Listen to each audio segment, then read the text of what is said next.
¿Qué posibilidades hay de que la economía mexicana retome un ritmo de crecimiento vigoroso? ¿Qué riesgos hay en el escenario? ¿Qué van a decir las calificadoras de riesgo soberano durante este año al respecto de México? De eso y más hablaremos con Raúl Feliz, economista experto en estos análisis económicos. Una de las grandes herramientas que se tienen disponibles es la política monetaria y el Banco de México ya empezó a reducir las tasas de interés para que esto ayude a la actividad económica. ¿Cuáles son los márgenes que realmente se tienen con este instrumento? Lo invito a que nos acompañe. Hoy más que nunca tu economía y la mía están en juego. ¿Cómo te van a afectar las nuevas decisiones? ¿Tu dinero te va a alcanzar o no? Si no hay confianza, los inversionistas se van. Exacto. Soy Alberto Aguilar, Don Dinero, y sé que para ti cada peso cuenta. Soy Luis Miguel González. Vivimos un escenario incierto. Y yo soy Carlos Mota. Portafolios, empresas y movimientos monetarios es lo mío. Los tres buscamos respuestas de todos los involucrados, desde gobernantes hasta empresarios. Hashtag Tu Economía en Juego te da respuestas claras y entendibles. ¿Quién, cuándo, pero sobre todo, cómo le van a hacer? La economía, cuando está en juego, debe merecer nuestra atención. Y que esta toma de decisiones sea favorable para nuestra familia y nuestro día a día. Por eso, hashtag Tu Economía en Juego comienza ya. Amigos, qué gusto que nos acompañe. Pues ya estamos aquí en hashtag Tu Economía en Juego. Platicaremos de un tema importantísimo que es la evolución de la economía en 2020. ¿Qué podemos esperar? La economía pues, no camina todo lo rápido que quisiéramos. Y esta noche nos acompaña Raúl Feliz. Él es un analista económico, investigador del CIDE. Raúl, muchas gracias. Te agradezco mucho el que nos hayas permitido platicar contigo. Gracias por la invitación, a sus órdenes. Y como siempre, pues mi compañero Carlos Mota. Carlos, hola, quiero saludarte. Alberto, buenas noches. Muy buenas noches.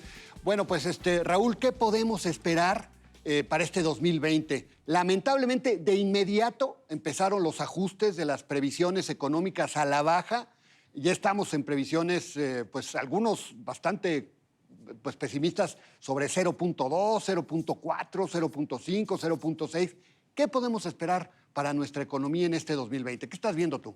Bueno, yo creo que esa es una reacción a lo que sucedió en el 2019, donde pues, prácticamente todos los meses las estimaciones fueron revisadas a la baja. Terminamos creciendo menos 0.1%. Y además terminamos el año en una economía totalmente sin dinamismo.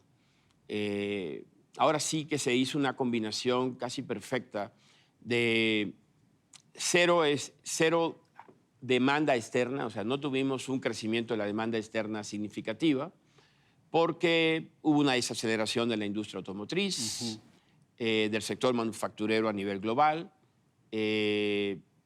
hubo un cero dinamismo de la demanda doméstica, poco estímulo o nada de estímulo por el lado fiscal, una política monetaria restrictiva y una situación de casi, pues vamos a decir, pánico de los inversionistas, con una adversión a tomar riesgos, a comprometer capitales hacia adelante.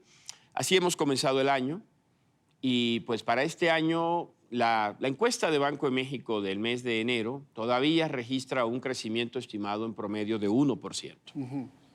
Yo creo que este año vamos a crecer más que el año pasado, pero eso no es muy alentador. Yo creo que vamos a estar creciendo, tengo la estimación, alrededor del 1%. Vamos a ver cómo pega este tema del coronavirus al primer trimestre a Estados Unidos, entre otros factores, y quizás el comienzo del año va a ser lento. O sea, el primer semestre creo que vamos a tener un crecimiento otra vez cercano al 0%, pero creo que hacia el segundo, tercero y cuarto trimestre deberíamos ver un poco más de dinamismo. Y yo estimo que la economía pueda recibir algo de soporte por una economía norteamericana que va a crecer más este año, un sector manufacturero global que después del primer trimestre y del efecto coronavirus creo que se va a recuperar por el acuerdo norteamericano-chino y creo que Banco de México continuará bajando las tasas de interés, lo cual va a ayudar y creo que el gobierno debe ponerse las pilas y ver algún programa específico para atraer inversiones en los sectores energéticos del país. Hay quien habla, Raúl, de que antes México, la economía de nuestro país estaba totalmente vinculada y en correlación directa con lo que ocurría con Estados Unidos. Crecía Estados Unidos, crecía México, bajaba Estados Unidos, bajaba México. Y ahora parece desde hace unos meses que se discute totalmente lo contrario, que se desvinculó la economía mexicana porque creció en 2019 la economía de Estados Unidos y la mexicana, como tú apuntabas, más bien decreció. ¿Esto es una realidad ya? No creo. Francamente, no. Yo creo que sucedió el año pasado. La vinculación fundamental de México con Estados Unidos es a través de las manufacturas. Somos una potencia exportadora de manufacturas, autos, autopartes, productos electrónicos. Y si viéramos el 2019 y como una consecuencia de la guerra comercial que la administración Trump lanzó contra China, las manufacturas en todas partes del mundo se deterioraron el año 2019. Por ejemplo, una economía tan exitosa como la economía alemana, pues tuvo uno de sus peores desempeños en décadas y tuvo una contracción significativa del sector manufacturero. Pero México se convirtió en el socio comercial número 1 de Estados Unidos el año pasado. Pero lo que exportamos es manufacturas y muchos de esos son productos intermedios que van a la industria de los Estados Unidos. Y algo muy importante, Carlos, la industria manufacturera norteamericana en 2019 no creció. De hecho, la industria manufacturera norteamericana tuvo una pequeña contracción. Entonces, lo que creció en Estados Unidos es fundamentalmente el sector servicio, con el que tenemos encadenamiento vía el consumo, pero no tan estrechos como con el sector manufacturero. Entonces, no creo yo que se haya roto la correlación. Creo que la economía americana el año pasado fue diferente a la que tradicionalmente conocemos y eso nos frenó por ahí. Adicionalmente, hay que agregarle pues los choques asociados al inicio de una nueva administración y los choques asociados a esta administración en particular, que ha generado pues mucha incertidumbre y esa incertidumbre ha abatido los niveles de inversión domésticos. Raúl, hablabas de un componente que ha sido la política monetaria restrictiva, pero parece que se empieza a aflojar esa política restrictiva. Ya hace unos días hubo una baja, la primera baja de la tasa de referencia del Banco de México, pero pues ¿hasta dónde se puede llegar con la tasa de interés? Dado que pues, hay un vínculo con atracción de inversión foránea y sobre todo pues, el tema de la inflación, que también ha estado ahí presionando. ¿Hasta dónde se puede llegar y qué tanto va a ayudar a la economía? Bueno, yo creo que de poder llegar, podemos llegar muy lejos. Brasil, por ejemplo, que solía ser un país de altísimas tasas de interés en América Latina, también su Banco Central bajó las tasas hace poquito y están al 4.25% en Brasil. Nuestro Banco Central ha bajado la tasa al 7%, con expectativas de inflación similares, tanto en Brasil como en México hacia adelante, alrededor de los 3.6%. Quiere decir que tenemos tasas reales muy altas en México. Creo que fueron necesarias, y todavía quizás lo son, para traer a la inflación a la convergencia, después de haber sufrido hace 2 años un choque inflacionario con el ajuste de precios de las gasolinas. Pero me parece a mí que hay espacio, suficiente espacio. ¿Hasta dónde? ¿Hasta dónde, exactamente? Bueno, eso lo va a ir juzgando el Banco de México mes a mes, de acuerdo al desempeño de la inflación. La mayoría de los analistas piensan que a esta baja que ocurrió en febrero, vendrán otras 2 bajas para estar a mitad de año alrededor de 6.5. Yo creo que se requiere ser un poco más agresivo y bajar hacia finales del año hacia el 6%. Y ya para el 2021 podríamos estar pensando en un regreso a tasas neutras, no de estímulo, sino neutras, alrededor del 5.5%. Otro suceso que podría ocurrir también en algunos meses es la reducción en la calificación de riesgo soberano. Las calificadoras bajarían, se dice, posiblemente la calificación para México, para Pemex también. En fin, este escenario, ¿cómo lo ves en probabilidad y qué daño podría causar? Bueno, yo creo que hay que distinguir un poco lo que podrían anunciar las 3 clasificadoras, calificadoras globales. Yo creo que la que puede moverse casi con una alta probabilidad, podemos asignar más de un 60, quizás un 70% de probabilidad de que nos va a bajar la calificación es Moody's. Moody's. ¿Por qué? Es la más rezagada, ¿no? Porque está arriba de las otras, ¿no? Entonces, si Moody's nos bajara un peldaño, la calificación, quedaríamos igual que como nos tiene calificado Fitch y como nos tiene calificado Standard & Poor's. Entonces, yo creo que el mercado eso lo sabe ya y que no sería un evento tan disruptivo ni tan sorpresivo.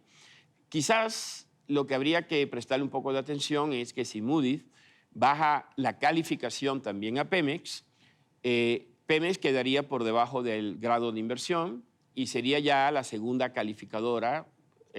Fitch ya lo hizo, que pone a Pemex debajo del grado de inversión y normalmente eso genera ruido en el mercado porque muchos fondos de inversión para poder comprar deuda necesitan 2 calificadoras globales con grado de inversión. Entonces, Pemex podría salir de los portafolios de muchos inversionistas globales, si no es que ya lo ha hecho. Yo sospecho que ya lo han hecho, o sea, no creo que se estén esperando a esta noticia que es altamente probable que ocurra alrededor de abril y mayo de este año. Ahora, Raúl, una de las variables que no ayuda para que haya crecimiento económico es la inversión privada y la inversión pública. Hay incertidumbre, hay falta de confianza, lo mencionabas al principio, por la privada. ¿Qué márgenes tiene el gobierno para incentivar el componente de la inversión pública y esto ayudar a que el ciclo económico mejore? Debo decir que la caída de la inversión fija bruta no solo fue el año pasado, no solo fue un fenómeno de México. Aquí tuvimos, de acuerdo a mis cálculos, una caída de 5 puntos porcentuales en la inversión fija bruta. Que bueno, nos restó, solamente este factor nos restó del Producto Interno Bruto del año pasado más de 1 punto porcentual. O sea, caímos de 2 a 0 y la mitad de esa caída la explica la caída de la inversión fija bruta. En Estados Unidos también se detuvo el crecimiento de la inversión fija bruta, en Europa, en Alemania. ¿Por qué? Porque la inversión fija bruta está asociada a la producción de manufacturas y las manufacturas vivieron lo que yo llamaría una recesión sectorial a nivel global en el 2019. Entonces, parte de nuestra desaceleración vino por pocas inversiones en el sector manufacturero, pero también se cayó la construcción de forma significativa. También se cayó la infraestructura de forma significativa y los niveles de inversión en el sector energético se quedan muy por debajo de lo necesario. Yo pienso que el gobierno debe adoptar un enfoque creativo y quizás buscar mecanismos como los que tuvimos en los años 90, se llamó en aquel entonces pidiregas, para tratar de atraer capital privado disponible hacia proyectos que sean del sector público, en una especie de compartimiento creativo, ¿no? Porque de otra manera no va a ser posible reactivar el crecimiento económico en el país. Bueno, pues muy bien. Pues Raúl, muchas gracias. Siempre un verdadero placer. Podríamos platicar horas y horas contigo. Muchas gracias, Raúl.